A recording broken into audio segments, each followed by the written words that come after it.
दोस्तों मेरे क्लास में 2 बच्चे थे, एक का नाम था मोहित, एक का नाम था रोहित। मोहित जो था वो बहुत ज़्यादा पढ़ता था, रोहित जो है ज़्यादा नहीं पढ़ता था, 2-4 घंटे पढ़ता था, और जो मोहित था वो लगभग में 5 से 6 घंटे पढ़ता था। लेकिन जब एग्जाम का रिजल्ट आया तो हमने देखा कि मोहित के कम नंबर आए और रोहित के बहुत ज़्यादा। ऐसा क्यों हुआ, आज की वीडियो में जानते हैं। अगर एक किताब पढ़ते हो, खत्म करते हो और उस किताब की कहानी ही तुम्हें नहीं पता, तो आपको क्या करना है? टॉपर के नंबर पढ़ेंगे, थक भी नहीं करेंगे, एकदम लहा के पढ़िए एकदम। दोस्तों आप देखते होंगे कि बहुत सारे लोग पढ़ते तो बहुत ज़्यादा है लेकिन उनका जो है रिजल्ट बहुत कम आता है। ऐसा क्यों होता है? तो मेनली कुछ 3 पॉइंट्स होते हैं जिनके बारे में आज हम बात करेंगे कि वो 3 कौन से ऐसे पॉइंट हैं जिनसे आप बहुत ज़्यादा पढ़ के भी आप अच्छे नंबर नहीं ला सकते हैं। तो आइए शुरू करते हैं। सबसे पहली बात, जब यहाँ पे मोहित ने रोहित से पूछा, क्या पूछा कि तुम्हारे इतने नंबर कैसे आए? मोहित ने पूछा रोहित से तुम्हारे इतने नंबर कैसे आए?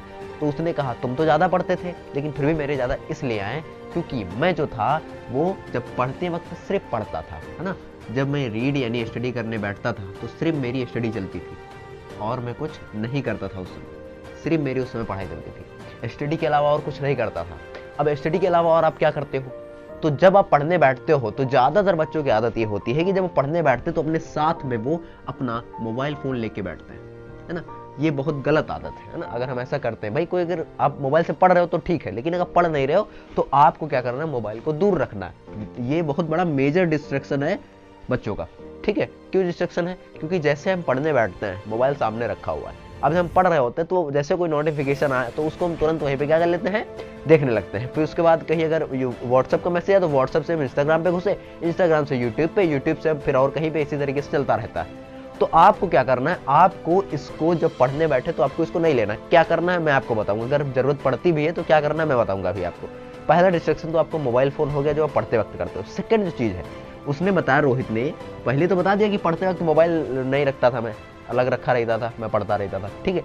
उसके बाद ऐसा कई बार होता है कि हम बहुत देर तक पढ़ते हैं, काफ़ी दिन तक पढ़ा, 1-2 दिन ऐसा हुआ कि हमने दिन में 8 घंटे पढ़े, लेकिन वो चीज़ हम कंसिस्टेंसी नहीं मेंटेन कर पाते हैं। तो उसने कहा कि तुम पढ़ते तो थे लेकिन तुम डेली उसी तरीके से नहीं पढ़ पाते थे, कि डेली 4-5 घंटे पढ़ रहे थे, कंसिस्टेंसी नहीं थी तुम्हारे अंदर।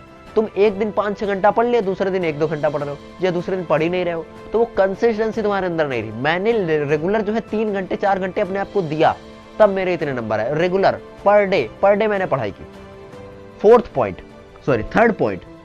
उसने ये बताया कि मैं तुमको देखता जब तुम्हारे घर आता था, रोहित ने कहा मोहित से, कि तुम जब पढ़ने बैठते तो प्लानिंग में काफी समय अपना वेस्ट कर देते थे। अगर तुम कोई टॉपिक पढ़ रहे तो उसके लिए तुम्हारे पास 3-4 बुक थी, और तुम बुक के साथ यूट्यूब चैनल भी तुम पढ़ते थे, यूट्यूब चैनल भी तुम्हारे 3-4 थे। अगर साइंस पढ़ना है तो इसके 4 कैटेगरी में डिवाइड कर रहा था कि बायो पढ़ेंगे इससे, फिजिक्स पढ़ेंगे इससे, केमिस्ट्री पढ़ेंगे इससे, इस तरीके से तुमने डिवाइड कर रखा था।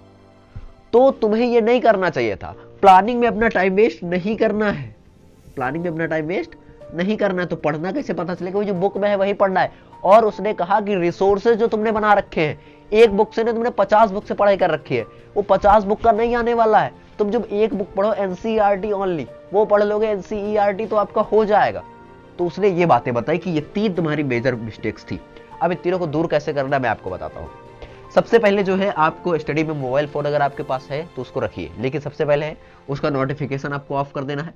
जो आपके अनयूज्ड ऐप है उनको डिलीट करो। फॉर एग्जांपल से इंस्टाग्राम है, अब इंस्टाग्राम से आपको कौन सी नॉलेज मिलती? कोई नॉलेज नहीं मिलती। अगर आप इन्फ्लुएंसर होते, आप मतलब सोशल मीडिया कंटेंट क्रिएटर होते तो आप उसको रखे, आपको उस पर वीडियोस बनानी होती है। लेकिन जब आपको उस पर वीडियो नहीं बनानी है तो मत रखिए, या फिर तो फिर उसकी जो है नोटिफिकेशन उसकी भी ऑफ कर दीजिए। उसमें जो वीडियोस की नोटिफिकेशन होती है वो ऑफ कर दीजिए। कुछ करके उसको कम करिए, अपना वॉच टाइम उसमें कम करिए, कम से कम समय देने की कोशिश करें। हाँ, ऐसा मैं नहीं कहता हूँ कि ना देखो लेकिन कम से कम देखो, ये मैं कहता हूँ, ठीक है। और उसके बाद और कैसे कम कर सकते हो? नोटिफिकेशन मत दिया, वो बंद कर दिया।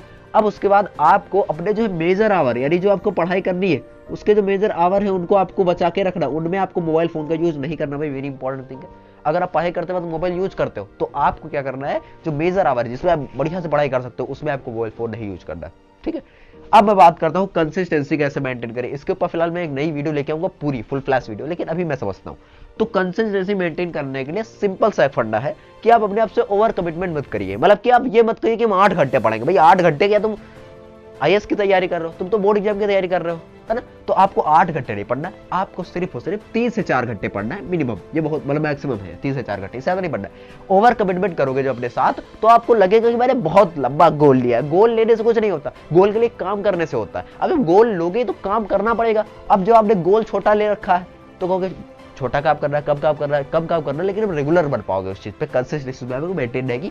ओवर कमिटमेंट नहीं करना है, पढ़ना है लेकिन ज्यादा नहीं पढ़ना है, ज्यादा पढ़ने से भी दिक्कत हो सकती है। ठीक है, आगे बात करते हैं टाइम वेस्ट, इन चीजों में टाइम वेस्ट क्यों करें। तो सबसे पहले मैं आपको बात बताना चाहता हूँ कि आप प्लानिंग में अपना टाइम वेस्ट मत करिए, सिर्फ और सिर्फ एनसीईआरटी पढ़िए। अब आपको तो पता है कि आपको पढ़ना क्या है, आपको बुक पढ़नी है, उसके नोट्स बनाने हैं, उन्हीं को याद करना है बस, और क्या करना है।